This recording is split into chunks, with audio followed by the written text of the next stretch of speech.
Demişler ki malı mülkü değil, kaşı gözü değil, hırkası heybesi de değil, merhametidir bir insanı güzelleştiren. Ağaca dayanma çürür, insana güvenme ölür.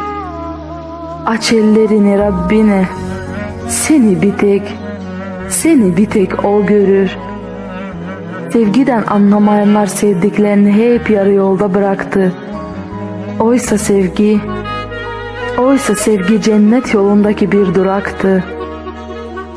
Güzel günlerin geleceğine hep inandım ben. Çünkü Allah yeniden başlayanların yardımcısıdır biliyorum. İnsanlar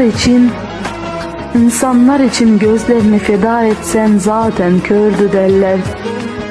Ey gönül unutma ki ölüm var, sana müjdeli bir de sözüm var. Taş atana gül atmaktan vazgeçme sakın, nasıl olsa ahirette ikinci bölüm var.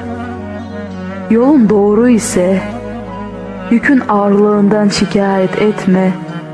İnsanı o kadar incinmesine rağmen ayakta tutan kuvvet Allah'a olan inancıdır, hesap gününe olan inancıdır.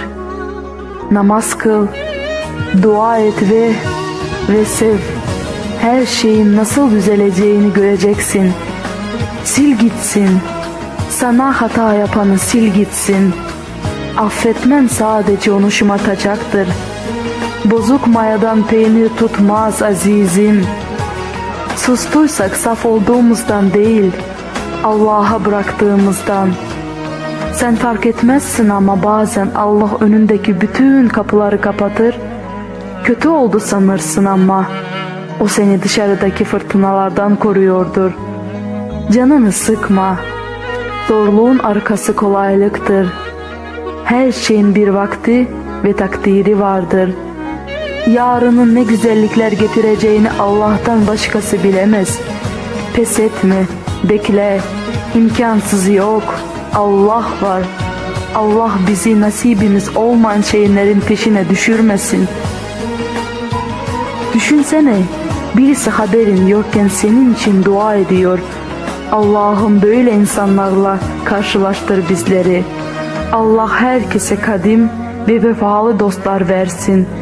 Bizi de o vefalı dostlardan kılsın.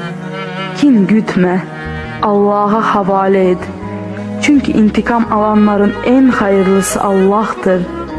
İnsanın eli kolu neden bağlanır bazen biliyor musun?